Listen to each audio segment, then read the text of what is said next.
is a completely different experience with the convertible, man. I can really appreciate this.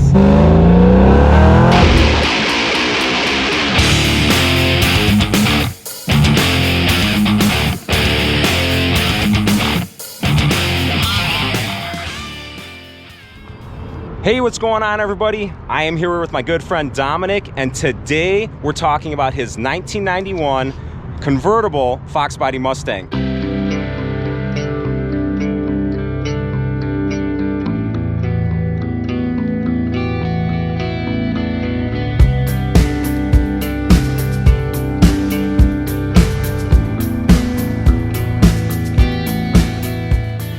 And Dom, actually this car was the 2022 Best in Show winner at Foxtoberfest, correct? Yes, sir, that's correct. All right, so I always like to kind of start from the beginning with these videos and I guess learn a little bit more about the owner and the car.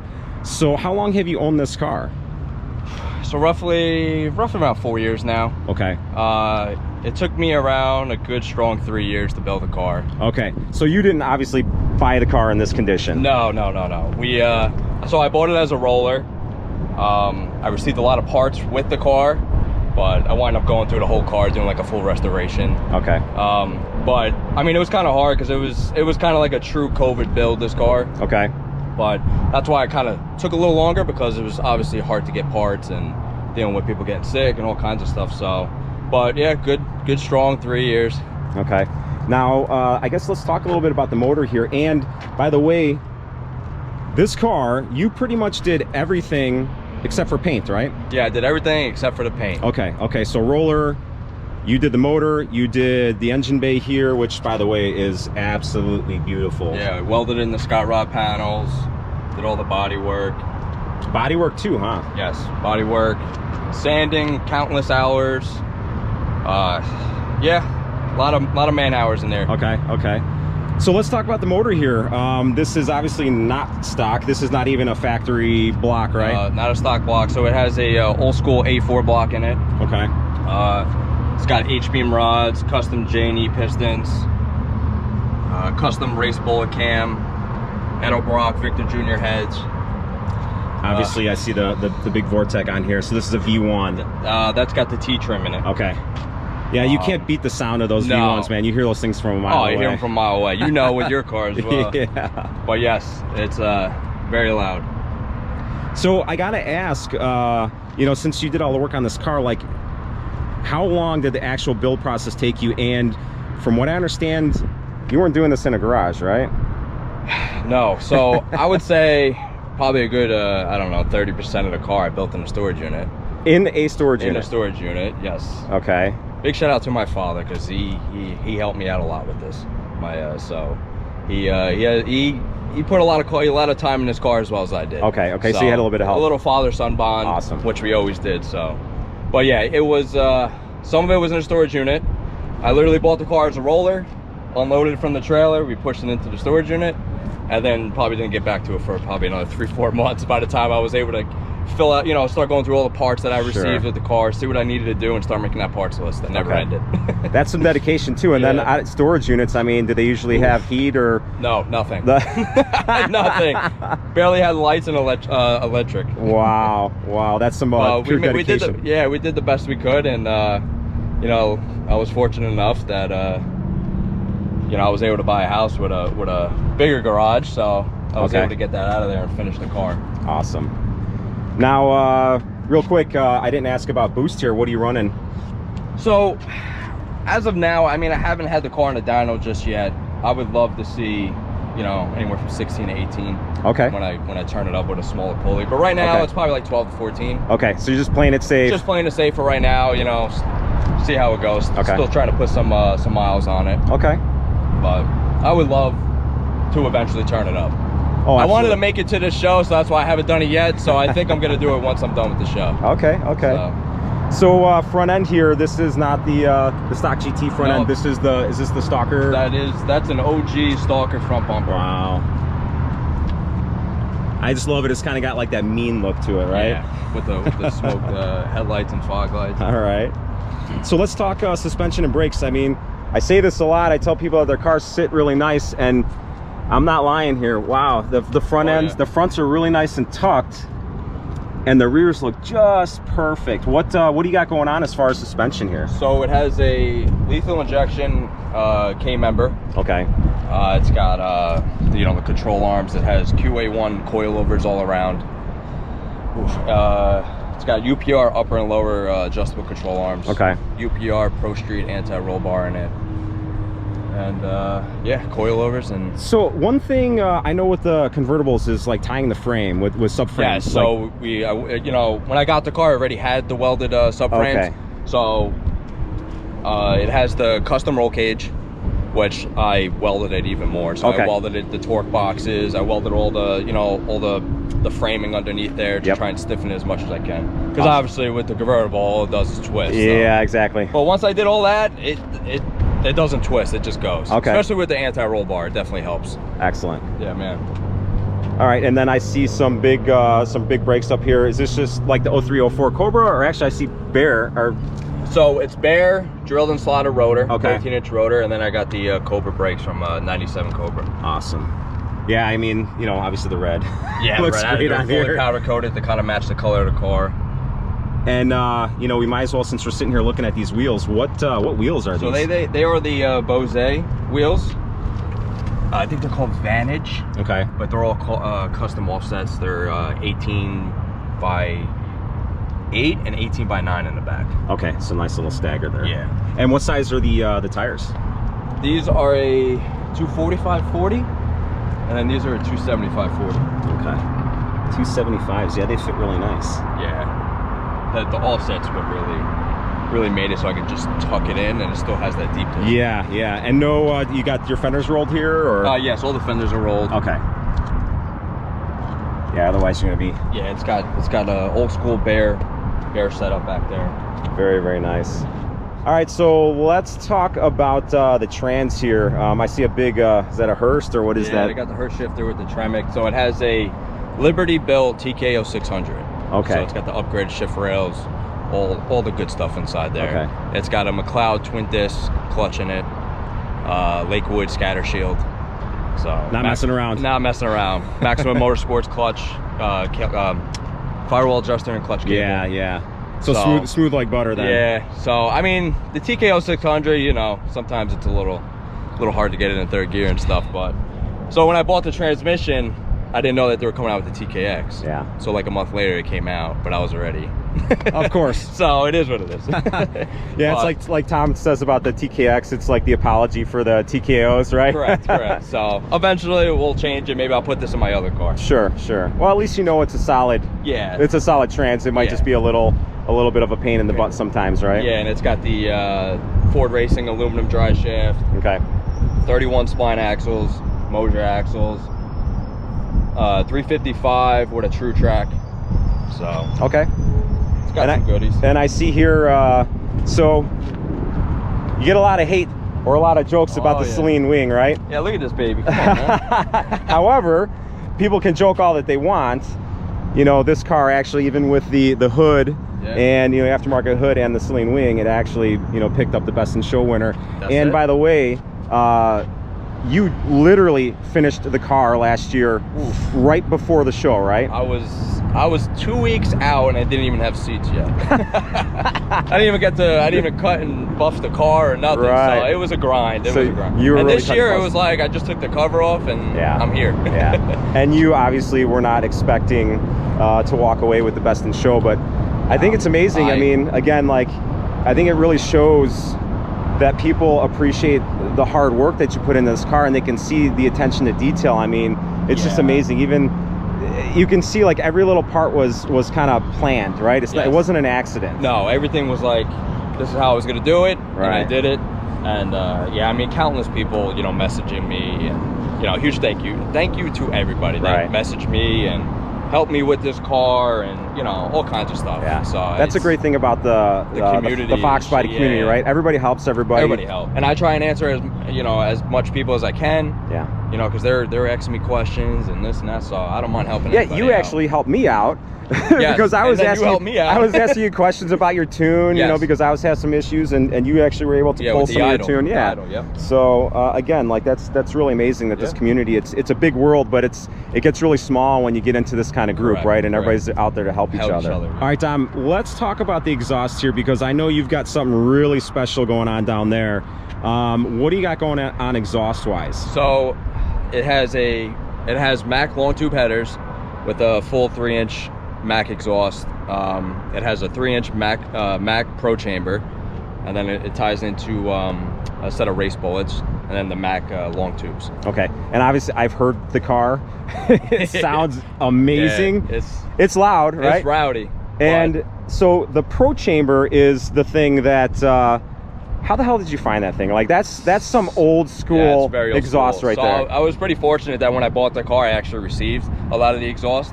And when I saw that, I was like, man, this is crazy. Especially being a 3-inch. Like, you can never find that anywhere. Right. And so I got really lucky with that. Awesome. And we're going to hear that in a little bit here. Yeah, man. But yeah, it's the Prochamber is one of those things like kind of like a Kenny Bell, right? Correct. Like, it's so old school that you don't see them much anymore. But all of a sudden, I've been seeing a lot of Kenny Bells, and I've actually been seeing a couple people picking up these Prochambers. I know, I've seen a lot of people actually trying to sell them. Yeah, there you go. But the problem is, it's only 2.5. Right. So trying to find a 3-inch. Good luck. Good luck. You hit the lottery with that one. 100%. All right, Tom, let's go ahead and take a look inside the car, because your interior is really, really clean here. So, okay, Recaro seats. I was going to ask Recaro seats, but what about the backs here? Were these already like this, or did you actually recover these? So I recovered these. So these are the Corbeau seats. So I reupholstery to match the fronts. Okay. So it has custom Recaro seats. Can we go ahead and open the door here? I want to see this roll bar too. Yeah. Okay. So it has a fully custom cage in it with swing outs. Okay. And you did this yourself as well, right? So I got the car with this, so this was actually custom made out in California. Okay. I just tied it in more with the torque box and stuff like I said. Gotcha. Okay. Yeah, and it's so clean. Oh wow, look at this. So this where'd you get that carbon fiber dash pad? Oof. So that was hard to get, but there's actually a guy in Mexico that was making them. Real Mexico? Real Mexico. All right. Real Mexico, and he helped me out big time with that. Okay. So yeah, that is really, really nice. I don't know, me and my father came up with the idea about putting that Holly screen in there, and I never seen anybody do it before, so I you know. That's really, really cool. So instead of going with like a Holly dash or the 3.5, yeah, because I don't know, I just love the factory look of the Fox body, the cluster and everything. So I really didn't want to get away from that. Don't get me wrong, it's very cool, that Holly screen, but that's why I kind of wanted to just offset it a little bit. Yeah, I agree. Try and keep that stock look. I am with you there. You know, I'm always like saying like I want to go ahead and upgrade the dash, but I just love. You just love that. Even though they're not very accurate, right? no, not at all. But no, it was something I just wanted to keep. So I'm like, right, where can I do this? Right. Yeah, man, great job with the interior. Right. And you know, were all these panels this clean, or did you have to replace anything? Yeah, so once again, when I got the car, this is the door panels, the rug, a lot of that's all original. Wow, really? Yes. Original carpeting in here too. Wow. Yeah, so this is all still original, and all the black. That is amazing. Door panels are all original. Yeah, you know, black interior was always like, you know, now it's like a unicorn if you find really good black interior, right? Without being faded or any stuff like that. So that's the original dash. So wow, yeah, I got really lucky. Very, very cool. Let's go ahead and pop the trunk here, because you just mentioned something that we haven't talked about yet. You got a little surprise under here, right? Yes, sir. A forgotten thing. Wow, that's super clean. This is not original, right? The trunk? No, this is not original.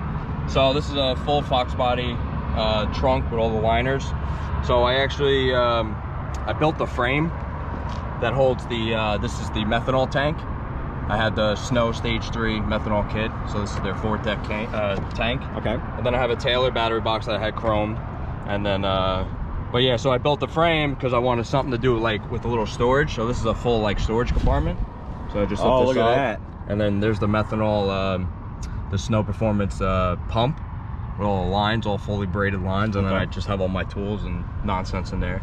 So I made like a little storage compartment, but it was hard to do all this, obviously, in a convertible. Very tight space right there. So, but you know what? You made it look so clean, and it kind of, I don't know. So I don't know what the convertible trunks look like, but it looks, you know, like that's how it should be, right? Yeah. And that I really like that hidden little compartment down there for all your little extra goodies and stuff. I mean, I did the same thing on my other car, my hatch. So I was like, I got to do it on this car. I mean, I don't really drive around with a spare tire, but so that's why I was like, I might as well just build something. Sure. So, but it worked out really well. So and usually once you go 5-lug anyway, yeah, I mean, your 4-lug spare tire doesn't do any good. No, it doesn't do nothing. So I like the battery box too. I mean, yeah, the Taylor box. A lot of times, you know, with the bigger batteries and stuff like that, they just look out of place and clunky. Right. But it really ties in well. Yeah, here. I wound up going with the smaller Taylor box. Yeah. Smaller battery, but yeah, it came out really well. I mean, it was a little bit of work making this frame and everything. I probably have maybe 2 months or so just on back here alone. Really? Doing it because all behind here, I have all like my relays and stuff. Okay. I don't know if you can see it. Oh yeah. Yeah. So I have like my fuel relay, the methanol, and all that stuff back there. So I had to make all that back there. But yeah, countless hours. countless hours on this car. And again, I think that that really showed when it came time for people judging last year at the show here. Yeah. So I think everybody was able to see all the hard work and appreciate it. Sure. Yeah. No. Thank you for everyone last year that voted and everything. So it was pretty crazy. I didn't think I would pull it off with a convertible, especially with with a Celine wing on it. There. But we did. So yeah, it's awesome. Awesome, buddy. Awesome. All right. Well, I think that we're gonna have to hear what this wicked exhaust sounds like. Real quick, what's up with the license plate? I just got to ask. So Hollywood, is there any meaning to that, or? So the car spent probably 25-30 years in California. Okay. So I felt like this car always had that California vibe because of the convertible. So to me, it's like a Hollywood thing. So that's why I went with the Hollywood. I mean, it has the Holly Terminator X in it, so you could relate to that. You could relate to. So I just thought it was a cool little touch. That's very cool. I mean, it's got some meaning to it. It's just not some funny license plate that you made up. No. It was hard to name this car, but I thought maybe that fit more of the vibe and the history of the car because the car has a pretty cool history. Very cool. Yeah, and then I hid the on-off switch here, cut-off switch. So nobody look at that. Not many people see that there. I completely missed it. Yeah, that's what a lot of people do. But that's the point. You're right. Really good idea. Wow. One more look at that. And then I just noticed this. Is that a backup camera? That's a little backup camera. Look at that. Man, you really put a lot of thought into this car. And it's like so nicely done that it doesn't stick out. You don't really see it unless you're looking for it. Like subtle or whatever. Yeah. It has its own place for it. Wow, man. Well, really great job. Feel really excited to finally see this thing in person, and looks like hopefully we can go for a little ride here. Cruise around will be my first time in a convertible here. Absolutely, yeah. All right, guys, this is always my favorite part of the video. What do you say we go for a ride?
a completely different experience with the convertible, man. I can really appreciate this. That's why I built this thing.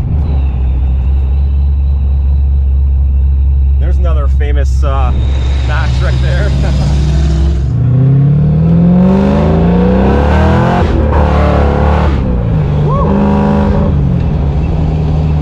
And you said that this isn't really tuned, huh? Yeah, maybe like 75%.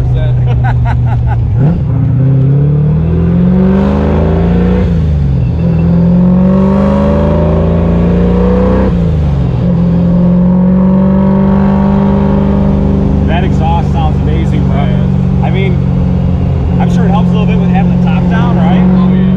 But even just driving it normal, yeah, it sounds amazing. The classic Foxbody sound, right? That's it. I like this, man. Like, again, I've never been in a vert like this, and look at it. I mean, how can you not appreciate this? Just crazy. Especially on a nice day like today, right? It's beautiful. Yeah. Wow. All right, guys, we are back from the ride, and Dom, I got to tell you, man, I have a whole new appreciation for the verts, right? Yeah. Like, this is like the best of both worlds because, you know, top down, sun shining. I mean, the car just sounds amazing. It rides so nice. Great job with the suspension. I mean, it doesn't feel bumpy. It's not too bad for a convertible. Like I said, it just goes. Right. For as tight as it is, it was really a very comfortable ride. Yeah. And it just sounds so good. So, you know what, man? Again, congratulations on the win last year. Thank you. I plan on drinking one of the beers. Oh, yeah. I know since you're the winner this year, all of the shirts and they're going to have some beer cans and everything has your car on there. Yeah, it's wild. I'm still trying to adjust to it. Make sure you stock up on some of those beers. Oh, for sure. For sure. All right, guys, we're going to wrap things up here. I hope you enjoyed this video as much as I enjoyed making it. If you have any questions about the car, post them down below. Dom and I will do our best to answer them for you. If you like the video, please like and subscribe, and we'll see you next time.